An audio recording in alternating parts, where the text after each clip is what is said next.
দেখো আমি আরো 3টে গর্ত করে নিয়েছি যাতে ধুয়োটা পাস হয়ে যায় সাইড দিয়ে, উপর দিয়ে না হয়। তো এই মালাই চাকিটা নিয়ে নেবো। মালাই চাকিটা ঠিক এরকম করে বসাবো নিচটায়। এটার একটা শেপ হবে গোল মতো। তো এরকম আমি বসিয়ে ঘুরিয়ে নেব।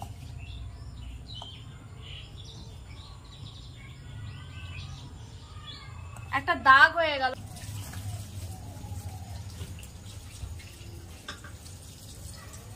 Hello friend, welcome back to my channel Purbi's blog. কেমন আছো? আশা করি সবাই ভালো আছো। চলে এসেছি রিকোয়েস্টেড একটা ভিডিও নিয়ে। সবাই বলছিলে দিদি তুমি উনুনটা বানিয়েছো এত সুন্দর, কিভাবে বানালে? তো এই ভিডিওটা কিন্তু অনেক দিনকার, প্রায় 6-7 মাস আগের। তো আমি এটাকে শেয়ার করিনি, তো তোমাদের রিকোয়েস্টে এটা শেয়ার করলাম। পটি মটি করে নষ্ট করে দেয়, এই জন্য আগে বেড়াটা দিয়ে নিলাম। যাই হোক, আরেকটু দিতে হবে, তোমাদেরকে বেড়াটা সম্পূর্ণ দেখাই যে কেমন করে বেড়াটা দিলাম।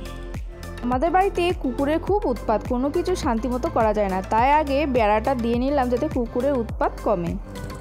উনুন বানানোর জন্য প্রথমে যেটা করতে হবে, এরকম মাটি নিয়ে নিতে হবে, আর মাটিটা ভালো দেখে নিতে হবে।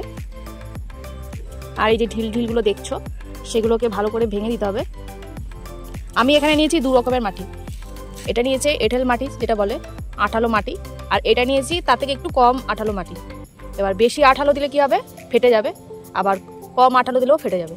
তাতে কী করবো, এটা দুটো একসাথে মিক্স করবো। তার আগে যেটা করতে হবে, এই মাটির দানাগুলোকে ভালো করে ভেঙে নিতে হবে। আর আমি ওগুলো আগের দিন জল দিয়ে ভিজিয়ে রেখেছি, জাস্ট নরম হয়ে গেছে। এখন দুটো একসাথে নিয়ে ভালো করে মেখে নেবো। আর এই যে মাটির মধ্যে দেখছো ওই যে শিকড় টিকড় থাকে বা পাথর এগুলো থাকে, সেগুলোকে আমাকে বেছে বেছে ফেলে দিতে হবে। এরপর এর মধ্যে দিয়ে দেবো জল। এবার এটাকে ভালো করে মেখে নিতে হবে।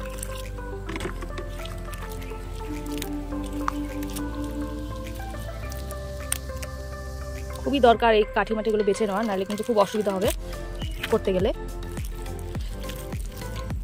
এখানে আমি সুন্দর করে মাটিটা মেখে নিয়েছি অল্প অল্প জল দিয়ে, আর গর্ত করে না চারপাশ দিয়ে একটু মাটির প্রলেপ দিয়ে নিয়েছি, যাতে এখানে পাথর অনেক রয়েছে, তো যাতে গুঁড়োগুলো না ভেঙে পড়ে বা এই উনুন থেকে মাটি পাথর না পড়ে।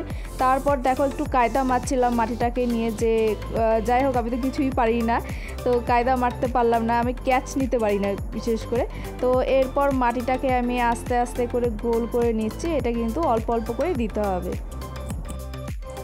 আর এই দেখো কত সুন্দর একটা শেপ চলে এসছে। আর মাটিটা কিন্তু আমি বারবারই বলছি অল্প অল্প দিতে হবে, কারণটা হচ্ছে এখন ভেজা মাটি, আমরা যদি বেশি মাটি একসাথে দিয়ে দিই তাহলে কি হয়, অনেক সময় বেঁকে টেকে ভেঙে যেতে পারে। এই দেখো আমার হয়ে গেছে। এবার জল দিয়ে ভালো করে একটা শেপ দিয়ে নিচ্ছি। এরপর আসবো 3-4 দিন পর। আমি চলে এসেছি উনুন বানানোর 3-4 দিন পর। হালকা একটু শুকিয়ে এসছে। এখন উনুনের টেক্সচারটা বানানো হয়ে গেছে। এখন আমি বানাবো যে উনুনের যে আমি জাল দেবো, কাঠ ঢুকাবো, সে একটা গর্ত করতে হবে, সেই করব। তার জন্য লাগবে আমার এরকম একটা মালাই চাকি। তো ওই মালাই চাকিটা নিয়ে নেবো। মালাই চাকিটা ঠিক এরকম করে বসাবো নিচটায়। এটার একটা শেপ হবে গোল মতো। তো এরকম আমি বসিয়ে ঘুরিয়ে নেব।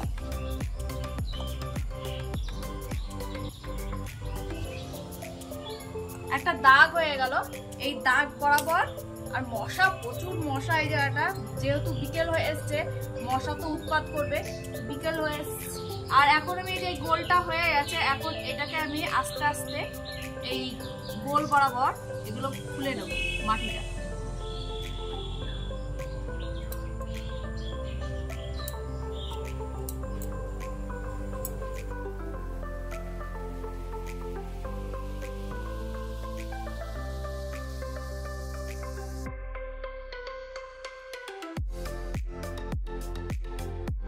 তো বন্ধুরা বুঝতেই পারছো আমি সাধারণ, মানে যেমন নর্মাল হয় না উনুন 3টে মাথা দিয়ে, ওরকম বানাচ্ছি না।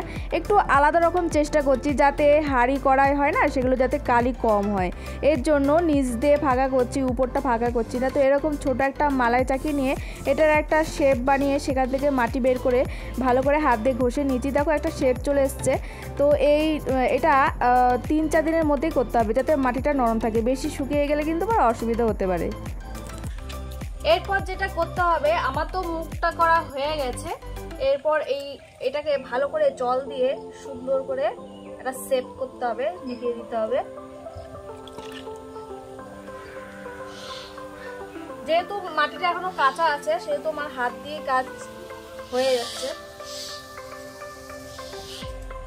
উনুন তো তৈরি হয়ে গেছে, এবার সাইডটাও তো সুন্দর করতে হবে। তো এরপর আমি কাদা মাটি নিয়ে এবার চারিদিকটা সুন্দর করে একটা শেপ দিয়ে নিয়েছি। ফাইনালি আমার তৈরি হয়ে গেছে উনুন।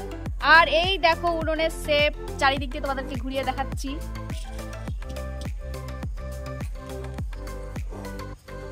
আর একটু শেপ আনতে হবে এই গর্তগুলো।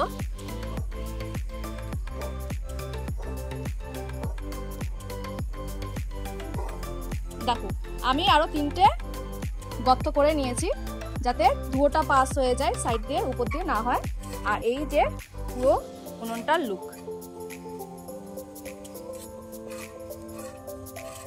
তো বন্ধুরা আমার উনুন তৈরি হয়ে গেছে, এখন আমি আগুনটাও জ্বালিয়ে দেবো। আর আমি বসিয়ে দিয়েছি হাঁড়ি। উনান তো আমার রেডি। তো এবার তো একটু রান্না বান্নাও করতে হবে, তো জল নিতে চলে এসেছি। আর এরকম না সাজুগুজু করে একটু গ্রামের পরিবেশ নিয়ে এসে না বেশ ভালো লাগে আমার। উনুন তো আমার এখনও কাঁচা, তেমনভাবে কিন্তু রান্না করা যাবে না। তো তোমাদেরকে দেখানোর জন্য জাস্ট একটু গরম জল করব। তো প্রথমে আমি জল এনে ঢেলে দিয়েছি, এবার একটা পেপার দিয়ে আগুন দেবো। আর দেখো বন্ধুরা কত সুন্দর আগুনটা জ্বলেছে এই কাঁচা উনুনের মধ্যেই। কিন্তু আজকের ভিডিও কেমন লাগলো অবশ্যই কমেন্টে জানাবে। আর যদি ভালো লাগে তবে অবশ্যই আমার নতুন ইউটিউব চ্যানেলটা আমি সাকসেস করতে পারি, আর সেই উৎসাহে আমি নিত্য নতুন ভিডিও দিতে পারি। তো এখানেই শেষ করছি, টাটা বাই বাই।